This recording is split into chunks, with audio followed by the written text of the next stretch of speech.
आशुतोष शर्मा के बारे में एक बात और, शायद बड़ी स्टेटमेंट मैं इसको कहूंगा कि इंडियन क्रिकेट में जनरली बहुत टाइम से lower down the order batting करने वाले स्पेशलिस्ट प्लेयर बहुत कम आए, बहुत कम आपने देखे हैं। मैं आखिरी प्लेयर को याद कर पा रहा हूं जो lower down the order powerful batting करने के मामले में रहा हो, वो यूसुफ पठान थे।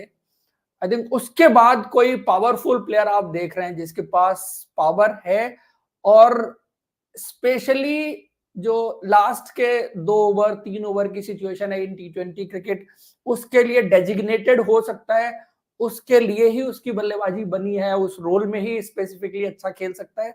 तो मैं कह सकता हूं कि आशुतोष शर्मा। पिछले मैच में काफी चर्चा हुई थी, लोग कह रहे थे शशांक ने अच्छी बैटिंग की, आशुतोष का वो है, बट आशुतोष अवेयरनेस बहुत है। देखो पहली चीज तो कि पावर है ना, दूसरी चीज उनके बल्ले का फ्लो भी बुरा नहीं है, बल्ले का फ्लो बहुत अच्छा है, बॉटम हैंड का इस्तेमाल बहुत ही जबरदस्त करते हैं, और जिस तरह से डेप्थ ऑफ द क्रीज का इस्तेमाल करते हैं, लास्ट के ओवर्स में जाके डेप्थ ऑफ द क्रीज का इस्तेमाल करते हैं, वो भी बहुत अच्छी चीजें हैं। और ऐसा नहीं है कि उनका गेम रिस्ट्रिक्टेड है कि वो सारी गेंदें लेग साइड पर ही मारेंगे। जितने भी पावरफुल प्लेयर होते हैं, जो जिनके पास पावर गेम होता है, चाहे वो रसेल हो, चाहे पोलार्ड हो, चाहे हिटमायर हो, चाहे पॉवेल हो, कोई भी हो, आप किसी को भी देखेंगे जो जो पावर पैक प्लेयर होते हैं, वो लेग साइड डोमिनेटेड प्लेयर ही होते हैं। बिकॉज आप पावर का इस्तेमाल ऐसे तो नहीं करेंगे, पावर का इस्तेमाल तो आपको close to the body leg side में ही मार के करेंगे ना। आप दूर हाथों को लेके जाएंगे तो पावर आपकी उतना काम आएगी नहीं। ऑफसाइड खेलना आपको आपको टाइमिंग पे और क्लास पे खेलना पड़ेगा। आपको पावर का इस्तेमाल करना है तो आपको लेग साइड डोमिनेटेड प्लेयर होना ही पड़ेगा। और जितने भी पावर पैक प्लेयर आप देखेंगे दुनिया की क्रिकेट में, सारे के सारे लेग साइड डोमिनेटेड प्लेयर होते हैं। लेकिन कुछ जो leg side dominated power pack player होते हैं, उनके पास ऑफ साइड का गेम नहीं होता। बट आई थिंक इन्होंने पिछले मैच में भी कुछ शॉट्स लगाए थे outside the off stump. Last over में इन्होंने जैसे ट्रेंट बोल्ट को जो चौका लगाया, वो आप थ्रू द ऑफ देखेंगे कि बड़ा जबरदस्त शॉट देखने को मिला था।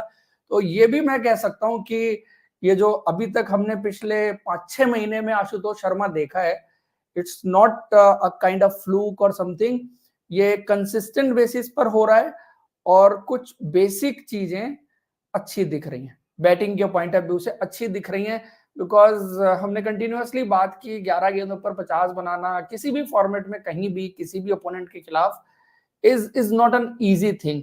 और वो सिर्फ 11 गेंद पे 50 की बात नहीं थी, उन्होंने 14 गेंद पे 47 भी एक किया था।